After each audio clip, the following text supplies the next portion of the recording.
So here we are at our Leadership Unplugged series in Atlanta with my friend Pedro Sierra, who's a Regional Vice President of SRS in Mexico. Pedro, thank you so much for being here. Appreciate it. It's a pleasure, Peggy.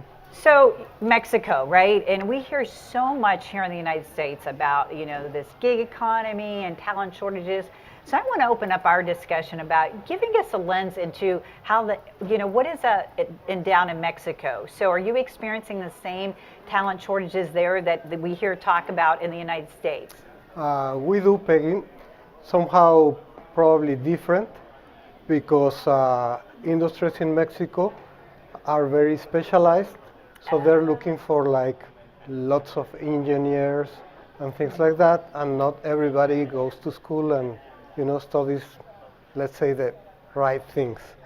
So somehow, yeah, we suffer from having the talent we need in each industry. So what that suggests to me is it's a great opportunity for your organization, because then to get access or to achieve business objectives, you must be having to focus pretty hard in what you do to get organizations to attract the talent into the Mexico market. That is correct, and there's a huge opportunity because, as you know, we are one of the larger countries in Latin America, yeah. And that gives us a lot of potential. So I know in the present and more in the future, there are going to be a lot of investment and people coming to Mexico, and we have to be, having a good bridge between schools, and the industries, so we can align the whole thing, and I'm sure it will work a lot.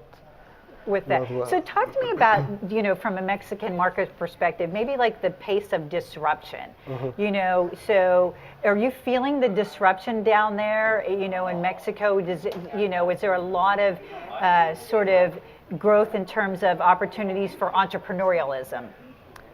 There is a lot of opportunities, but you also have something in Mexico that is not as steady as let's say the States.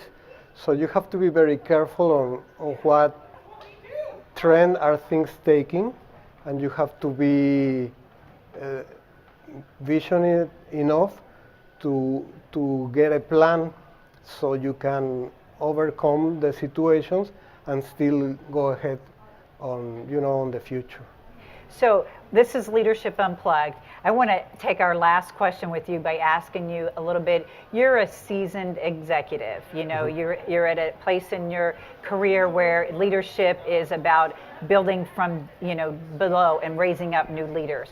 What would be your one or two top leadership points that you would pass to the youth?